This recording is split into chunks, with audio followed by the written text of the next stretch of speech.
오늘 보면 말씀 지루하게 읽으셨는지 모르겠습니다. 재밌게 읽으셨는지도 모르겠습니다. 오늘 보면 말씀은 이스라엘의 족보가 나왔지요. 더 정확하게 말씀드리면은 모세와 아론의 족보입니다. 하나님이 같은 족보를 통하여 모세와 아론에게, 그리고 한 걸음 더 나가서 이 말씀을 읽는 모든 시대의 하나님의 사람들에게 전하시고자 하는 뜻이 있겠지요. 그 뜻을 한 세 가지 정도로 간략하게 정리하고 난 뒤에 기도 제목을 삼고 함께 기도하려고 합니다. 왜 하나님께서 뜬금없이 같은 모세와 아론의 족보를 기록하게 하셨을까, 말씀하셨을까? 첫째는 모세와 아론의 혈통을 정확하게 드러내시기 위함입니다. 다시 한마디로 말씀드리면 모세와 아론이 갑자기 나타난 것이 아니라는 거이지요. 갑자기 나타났거나, 그리고 모세가 아론이 자기들이 하나님의 일을 하겠다고 해서 나서서 나타난 것이 아니라 오래 전부터, 족보라는 게 오랜 조상이 있지 않습니까? 오랜 기간 동안 하나님이 예정하신, 그리고 하나님이 택하신, 하나님이 준비하신 가문을 통해서 모세와 아론을 세우셨다는 사실을 밝히기 위해서 오늘 족보가 하나님께서 말씀하신 이유이다. 그렇게 정리를 하시면 될 것 같습니다. 다시 말씀드리면 모세와 아론이 이스라엘 백성들을 영도할 자격을 충분히 갖춘 사람들이다. 혈통적으로 봤을 때 이런 의미가 담겨져 있다는 얘기지요. 20절 말씀 한번 보실까요? 읽습니다. 시작. 아므람은 그들의 아버지 누이 요백의 아내로 맞이하였고 그는 아론과 모세를 낳았으며, 모세와 아론의 이름이 나오지요. 성경 키즈 한번 내볼까요? 모세의 아버지 이름이 뭡니까? 아므람이지요. 평생을 예수를 믿어도 모세의 아버지 이름도 모르는 분들이 의외로 많습니다. 오늘 본문 말씀을 보면은 모세, 아론의 아버지가 아므람이라는 사실을 알 수가 있지요. 오늘 중요한 것 하나 배우고 가시는 겁니다. 그러면 아므람의 아버지는 누구일까요? 18절 말씀 보시겠습니까? 읽어볼까요? 시작. 고하세의 아들들은 아므람과 이스힐과 헤브론과 우시엘이요, 고하세의 나이는 133세였으며. 여기 아므람이 나오지요. 아므람이 누구가 낳았습니까? 고핫이 낳았지요. 고핫이 낳았지요. 그러니까 아므람의 아버지는 누가 되는 겁니까? 고핫이 되는 거죠. 그러면 고핫의 아버지는 누구일까요? 16절 말씀 읽어보실까요? 시작. 레위 아들들의 이름은 그들의 족보대로 이러하니 게르손과 고핫. 요 고핫이 나오지요. 그러니까 고핫의 아버지 이름이 뭐가 되는 겁니까? 레위가 되는 거이지요. 그러면 레위 아버지는 누구일까요? 그렇죠. 14절 한번 읽어보실까요? 읽습니다. 시작. 그들의 조상을 따라 집의 어른은 이러하니라. 이스라엘의 장자 르우벤. 이스라엘의 장자라는 말이 나오죠. 이스라엘, 야곱의 다른 이름이지요. 그러니까 야곱에게는 아들이 있었는데 장자가 르우벤이지요. 레위가 몇 번째인지 아시는지요? 세 번째지요. 셋째 아들. 이렇게 되는 것입니다. 자, 그러면 정리가 이렇게 되지요. 아론이 있습니다. 모세가 있습니다. 그들의 아버지가 아므람이지요. 아므람의 아버지는 누구라고요? 고핫이죠. 고핫의 아버지는 누구입니까? 레이지요. 레이 아버지는 누구입니까? 야곱이지요. 야곱의 아버지는 누구입니까? 그렇죠. 이삭이죠. 이삭의 아버지는 누구입니까? 아브라함이지요. 14절 말씀 다시 한번 보시겠습니까? 그들의 조상을 따라, 그렇게 나오지요. 그들의 조상. 다시 말씀드리면 아브라함, 그 후손들의 명단이 오늘 본문 말씀에 기록이 되었다는 그런 얘기이지요. 이 같은 사실을 통하여 하나님은 모세가 바로 아브라함의 후손임을 밝히고 있는 것이지요. 모세와 아론이 바로 언약의 상속자임을 밝히고 있는 내용이지요. 그러므로 모세와 아론이 이스라엘 백성들을 위하여 하나님의 일꾼으로 쓰임받기에 합당한 사람이다. 이 같은 의미가 이 말씀 속에 담겨져 있는 것이지요. 왜 모세지? 왜 아론이지? 왜 이들이 갑자기 나타났지? 왜 갑자기 이들이 우리들의 지도자라고 얘기하지? 의문을 가지고 있는 이스라엘 백성들이 많이 있지 않겠습니까? 그들에 대하여 하나님께서 그들도 내가 세운 이유가, 내가 사역자로 세운 중요한 이유가 아브라함의 후손이요, 그리고 하나님의 언약의 백성이기 때문에 내가 세운 거다. 이렇게 말씀하신다는 것이지요. 그래서 자연스럽게 모세와 아론의 정체성이 오늘 족보를 통하여 드러나게 됩니다. 다시 한번 말씀드리게 되네요. 시간이 날 때마다 종종 소개드리는 내용인데 기억하실 겁니다. 미국의 공교육학자인 파커 팔머라는 사람이 지은 유명한 책 가운데 하나가 Courage to Teach, 다시 말하면 가르칠 수 있는 용기라는 제목의 책입니다. 그 책에 굉장히 중요한 아주 유명한 명제가 하나 나오게 되는데 그게 뭐냐면 좋은 가르침은 기술로부터 오는 것이 아니라 정체성으로부터 온다 하는 내용입니다. 어려운 말인데 조금만 생각해 보면 알 수가 있습니다. 좋은 가르침이 있습니다. 그 같은 좋은 가르침을 위해서는 많은 기술들이 필요합니다. 그런데 그 같은 기술들보다 더 중요한 것은 가르치는 사람이 자신이 누구인지를 정확하게 자각할 때 진짜로 좋은 가르침이 나올 수 있다. 그런 의미인 거이지요. 예를 들어 볼까요? 저는 목사입니다. 제가 좋은 목회자가 되기 위한 비결 중에 비결이 뭘까요? 그렇지요. 제가 목사라는 정체성을 잃지 않는 것입니다. 제가 항상 목사라는 사실을 잊지 않는 거이죠. 그러면 이렇게 되겠지요. 내가 목사인데 목사가 돼서 이런 말을 하면 되나? 목사가 내가 이런 생각하면 되나? 목사가 돼서 이렇게 기도 안 하면 되나? 목사가 되어가지고 말씀을 이렇게 안 보면 되나? 내가 목사인데.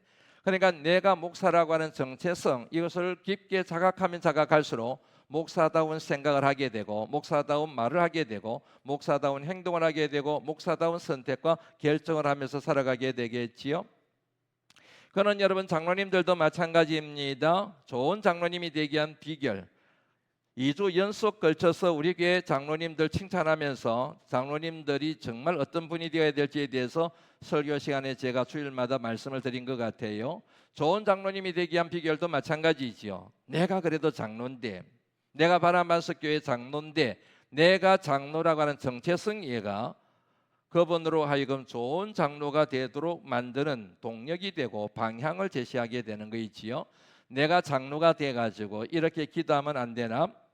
내가 장로가 되어서 이렇게 헌신하면 되나? 이제 이런 마음이 드는 거이지요. 내가 적어도 장로인데 장로면 이 정도 섬기고 이 정도 헌신하고 이 정도 말씀 읽고 이 정도 교인들에게 본이 되어야지.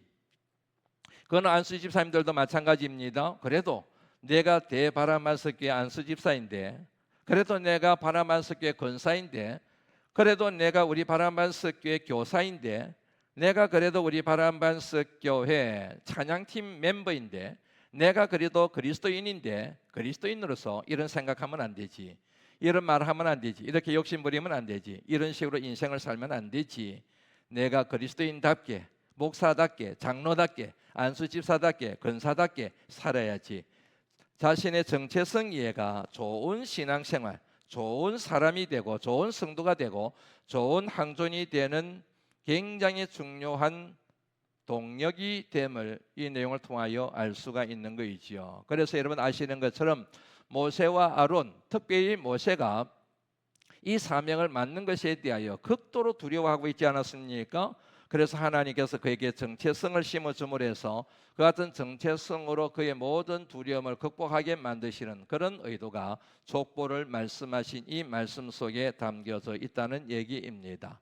우리는 누구인가, 우리의 정체성에 대하여 가장 잘 말씀하고 있는 말씀 중에 하나가 베드로전서 2장 9절이죠. 같이 한번 읽어볼까요? 읽습니다. 시작.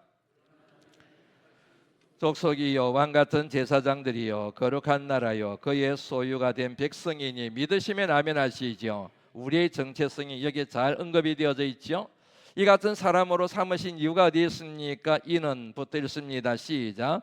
이는 너희를 어두운 데서 불러내어 그의 귀한 빛에 들어가게 하신 이에 아름다운 덕을 선포하게 하려 하심이라. 이 같은 아름다운 삶을 살아내시는 거룩한 나라, 주의 거룩한 백성들이 되시기를, 왕같은 제사장들이 되시기를 주의 이름으로 축원합니다. 다시 말씀드립니다. 좋은 가르침은 기술로부터 오는 것이 아니라 정체성으로부터 온다. 내가 좋은 믿음의 사람, 축복받은 하나님의 사람, 축복의 통로가 되기 위해서 정말 중요한 것은 내가 어떤 믿음의 사람인지에 대한 자각과 정체성 이해로부터 온다. 이 같은 사실을 마음에 새기시기를 주의 이름으로 권면합니다. 둘째, 하나님이 신실하심을 드러내시기 위하여 족보를 하나님이 제시하셨습니다. 하나님은 이스라엘의 조상 아브라함에게 하신 약속의 말씀이 있지요. 다시 말씀드립니다. 하나님께서 오래전에 이스라엘 민족의 조상이 되는 아브라함에게 하신 약속의 말씀이 있잖아요. 창세기 12장 1절부터 3절까지의 말씀 쭉 같이 한번 읽어볼까요? 읽습니다. 시작. 여호와께서 아브라함에게 이르시되 너는 너의 고향과 친척과 아버지의 집을 떠나 내가 내게 보여줄 땅으로 가라. 내가 너로 큰 민족을 이루고 내게 복을 주어 내 이름을 창대하게 하리니 너는 복이 될지라. 너를 축복하는 자에게는 내가 복을 내리고 너를 저주하는 자에게는 내가 저주하리니 땅의 모든 족속이 너로 말미암아 복을 얻을 것이라 하신지라. 하나님의 약속이지요. 15장 3절 말씀 같이 한번 읽어보실까요? 15장 13절 14절입니다. 시작. 여호와께서 아브라함에게 이르시되 너는 반드시 알라. 내 자손이 이방에서 객이 되어 그들을 섬기겠고 그들은 400년 동안 내 자손을 괴롭히리니 그들이 섬기는 나라를 내가 징벌할지며 그 후에 내 자손이 큰 재물을 이끌고 나오리라. 하나님의 약속이 있지요. 이 같은 하나님의 약속을 하나님이 잊어버리셨나요? 아니지요. 하나님이 이 약속을 잊지 않으셨습니다. 수백 년이 지나도 하나님은 이 같은 약속을 여전히 기억하고 계시지요. 출애굽기 6장 3절부터 5절까지 읽어볼까요? 읽습니다. 시작. 내가 아브라함과 이삭과 야곱에게 전능의 하나님으로 나타났으나 나의 이름을 여호와로는 그들에게 알리지 아니하였고 가나안 땅 곧 그들이 거류하는 땅을 그들에게 주기로 한 그들과 뭐 하였다고요? 언약하였더니 약속했다는 얘기지요. 5절 읽습니다. 시작. 애굽 사람이 종으로 삼은 이스라엘 자손의 쉬는 소리를 내가 듣고 나의 언약을 기억하노라. 약속과 기억입니다. 하나님께서 오래전에 그들의 조상 아브라함에게 약속하셨습니다. 그런데 하나님이 잊지 않으셨습니다. 수백 년이 지나도 여전히 하나님은 기억하고 계신다는 정언의 말씀이지요. 이것은 하나님께서 이스라엘 백성들을 택하시고 그들을 구원하시고 그들을 통하여 만민을 구원하시려고 하시는 하나님의 약속이 수백 년이 지나도 세월이 지나고 시간이 지나도 변함없이 이어져 갈 것임에 대한 하나님의 약속의 선언이 되는 것이지요. 오래전에 하나님이 약속하셨습니다. 잊어버리신 게 아닙니다. 기억하고 계십니다. 그 약속대로 하나님이 성취해 가시겠다는 하나님의 뜻이 반영된 말씀이라는 얘기이지요. 그래서 여러분들에게 종종 소개해드리지 않습니까? 하나님은 약속하십니다. 아멘이시지요? 하나님은 약속하십니다. 약속하신 것은 기억하십니다. 약속하신 것은 반드시 성취하십니다. 하나님의 때에 성취하십니다. 하나님의 방식으로 성취하십니다. 그러므로 우리는 하나님의 약속이 성취될 때까지 인내하며 기다려야 됩니다. 믿음의 여정이란 결국 하나님이 우리에게 주신 약속이 성취될 때까지 인내하며 기다리는 여정이 바로 믿음의 여정이라는 사실을 이 말씀을 통하여 알 수가 있는 것이지요.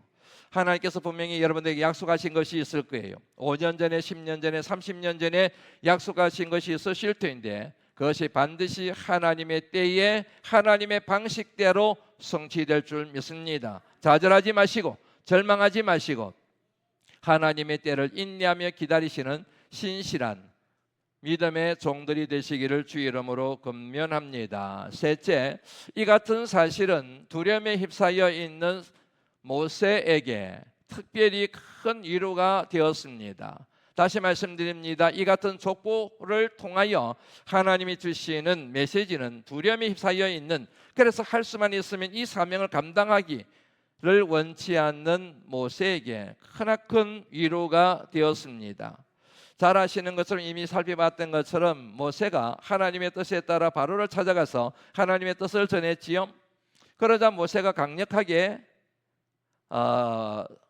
애굽의 바로 왕이 모세가 전한 하나님의 뜻을 강력하게 거절하지 않습니까? 5장 3절 한번 읽어볼까요? 읽습니다. 시작. 이번에 하나님이 우리에게 나타나셨은즉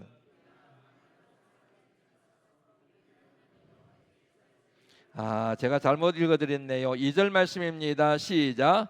바로가 이르되 여호와가 누구이기에 내가 그의 목소리를 듣고 이스라엘을 보내겠느냐. 나는 여호와를 알지 못하니 이스라엘을 보내지 아니하리라. 바로가 귀를 기울이지 않습니다. 하나님의 뜻에 순종하지 않습니다. 게다가 이스라엘 백성들조차도 모세의 말에 귀를 기울이지를 않습니다. 출애굽기 6장 9절 한번 읽어볼까요? 읽습니다. 시작. 모세가 이와 같이 이스라엘 자손에게 전하나 그들이 마음의 상함과 모세의 말을 듣지 아니하였더라. 바로도 거절합니다. 이스라엘 백성도 듣지 않습니다. 출애굽기 6장 12절 말씀 같이 한번 읽어볼까요? 읽습니다. 시작. 모세가 여호와 앞에 아뢰어 이르되 이스라엘 자손도 내 말을 듣지 아니하였거든 바로가 어찌 들으리까. 나는 입이 둔한 자니이다. 한마디로 말씀드리면 모세의 절망이지요. 모세의 좌절입니다. 모세의 절규입니다. 모세의 원망과 불평입니다. 그런 그에게 오늘 14절 말씀부터 하나님이 족보를 말씀하시는 거예요.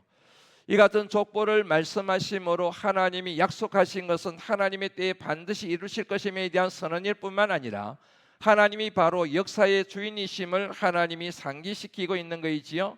그리하여 결국에는 하나님의 뜻이 이루어질 것임에 대한 확신을 족보를 통하여 하나님이 그에게 말씀하고 계시는 것입니다. 사랑하는 성도 여러분, 우리가 믿는 하나님은 전지전능하신 하나님이십니다. 우리가 믿는 하나님은 온 우주 만물의 주인이 되신 하나님이십니다. 그 하나님이 바로 역사의 주인이시며 우리 가정의 주인이시며 저와 여러분의 인생의 주인이 되시는 하나님이십니다. 그 하나님이 함께 하실 줄로 믿습니다. 끝까지 책임져 주실 줄로 믿습니다. 그 하나님이 약속하신 것은 신실하신 하나님이시기 때문에 하나님의 때에 반드시 그 약속이 성취될 줄 믿는 믿음, 그 믿음이 절대로 꺾여지지 마시고 그 믿음을 견지해 가시는 신실한 하나님의 종들이 되시기를 다시 한번 주 이름으로 권면합니다. 오늘 본문 말씀에서 하나만 더 생각해보고 넘어가려고 합니다. 족보입니다. 족보는 다시 말씀드린 한 가문에 대한 얘기지요. 조금 더 의미를 확장하면 한 공동체에 대한 이야기입니다. 족보는 좀 더 의미를 확장하면은 한 민족에 대한 이야기인 것이지요. 맞습니다. 오늘 족보를 통하여 하나님은 결국 출애굽의 역사는 모세와 아론에게만 주어진 사명이 아니라 출애굽의 역사는 모세와 아론에게만 주어진 소명과 사명이 아니라 이스라엘 전 공동체에 주어진 하나님의 소명이요. 따라서 출애굽의 역사를 위하여 이스라엘 백성들은 모두가 다 한 마음 한 뜻이 되어야 한다 하는 그런 의미가 이 족보 속에 담겨져 있는 중요한 메시지입니다. 모세와 아론은 대표자일 뿐입니다. 그들을 중심으로 하여 온 이스라엘 공동체가 협력해야 됩니다. 그들과 뜻을 모아야 됩니다. 그들과 마음이 하나가 되어야 합니다. 이 같은 뜻을 반영하고 있는 표현이 바로 26절 말씀에 나옵니다. 같이 한번 읽어볼까요? 읽습니다. 시작. 이스라엘 자손을 그들의 군대대로 애굽 땅에서 인도하라. 군대라는 말이 나오지요. 그거입니다. 군대입니다. 이제는 더 이상 이스라엘 백성이 아닙니다. 지금부터는 이스라엘의 군대가 되어야 합니다. 이스라엘의 군대라고 하는 것은 그들을 지금까지 노예로 붙잡아 두고 있던 애굽 백성에 대하여, 애굽 정치에 대하여, 애굽의 바로왕에 대하여 저항하는 공동체가 되었음을 뜻하는 표현이 바로 군대라는 표현입니다. 이스라엘 백성들이 애굽을 대항하는 것이 아닙니다. 이스라엘 백성들이 애굽의 바로왕에 대하여 대적하는 것이 아닙니다. 이제는 이스라엘 군대가 되어야 됩니다. 잘 아시겠지만 전쟁에 있어서 군대가 적군에 대하여 승리할 수 있는 가장 중요한 비결 중에 비결이 뭘까요? 하나가 되는 거예요. 군대가 아무리 좋은 무기를 갖고 있고 좋은 전략을 세워도 자중질환이 일어나게 되면은 절대로 그 싸움에서 이길 수가 없게 됩니다. 아무리 전략이 혹 부족하더라도 무기가 좀 시원찮더라도 대장을 중심으로 하여 똘똘 뭉치게 되면 그 군대는 어떤 적군에 대해서도 승리할 수가 있게 되는 것이지 않습니까? 하나님의 말씀의 의미가 그거입니다. 한번 볼까요? 26절 끝부분에 보시면 26절 다 한번 읽어보죠. 읽습니다. 시작. 이스라엘 자손을 그들의 군대대로 애굽 땅에서 인도하라 하신 여호와의 명령을 받은 자는 누구입니까? 아론과 모세예요. 아므람의 아들들이에요. 장남이 누구입니까? 아론이에요. 모세는 동생이에요. 혈통의 순서를 따라 얘기했습니다. 그런데 28절 말씀에 가면은 순서를 뒤집어 버립니다. 같이 한번 읽어볼까요? 27절 읽습니다. 시작.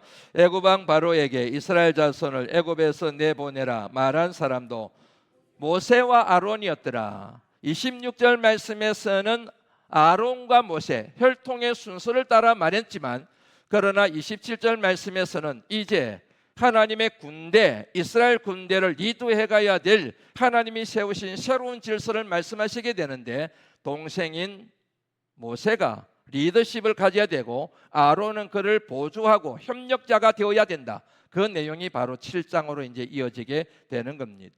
다시 말씀드리면 이스라엘 백성이 아닙니다. 이스라엘 군대가 되는 겁니다. 더 이상 이들은 노예가 아닙니다. 종이 아닙니다. 군대를 이루게 됩니다. 하나님이 세우신 모세를 중심으로 하여 하나님의 군대가 되어 힘을 합쳐서 하나가 되어서 출애굽의 역사를 일으켜야 된다 하는 이 같은 강력한 메시지가 이 말씀 속에 담겨져 있는 것이지요.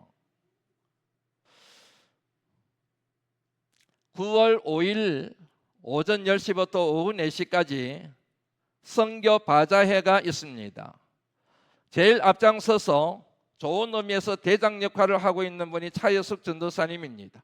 그리고 우리 부교역자들이 함께 협력하고 있습니다. 그리고 연합선교 회장님이 되시는 신 장로님께서 함께 동력하고 계시고 각 선교회 임력원들이 힘을 모으고 있습니다. 이 같은 선교 바자회가 소교의 목적을 달성하고 우리가 기대했던 하나님의 영광이 되는 거룩한 사역이 되기 위해서는 반드시 군대 정신이 필요합니다. 마음이 하나 되어야 됩니다. 뜻이 하나 되어야 됩니다. 생각이 하나 되어야 됩니다. 큰 행사를 앞두고 우리의 생각과 우리의 마음과 우리의 뜻이 하나가 되지 못하도록 사탄이 분명히 자중질환을 일으킬 가능성이 굉장히 높습니다. 아무 일도 하지 않으면 아무 일도 일어나지 않는다는 유명한 말 알고 계시지요? 교회도 마찬가지입니다. 사탄의 역사도 마찬가지입니다. 교회가 아무런 사역을 하지 않으면 교회는 평안합니다. 그러나 교회는 죽은 교회입니다.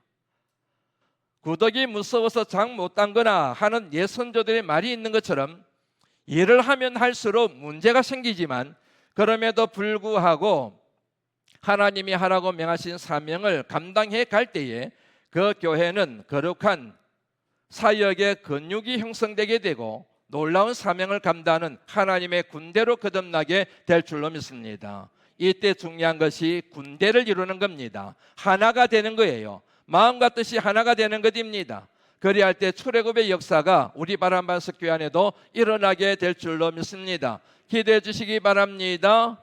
물품 기증해 주시고, 그리고 티켓을 미리 구입하셔서 선교 전도의 도구로 활용하시고, 그리고 필요하시다면 마음이 동하시면 목적 헌금도 하심으로 군대를 이루어 이 선교 사역이 아름답게 열매를 맺었으면 참 좋겠다는 생각과 바람을 가지고 있었는데, 오늘 본문 말씀을 묵상하면서 딱 매칭이 되는구나. 군대, 그런 아름다운 사역을 이루어 가시는 하나님의 군대가 되는 우리 바람반석 교회가 되기를 말씀이 육신이 되어 우리 가운데 가시는 주님의 이름으로 축원합니다. 하나님 감사합니다. 날씨가 무척 더워서 오늘도 날씨와 씨름하느라고 지치고 피곤해져 있지만, 그럼에도 불구하고 말씀과 은혜를 사모하며 이 거룩한 자리에 나와 하나님의 은혜로 말씀을 듣게 하심을 진심으로 감사를 드립니다.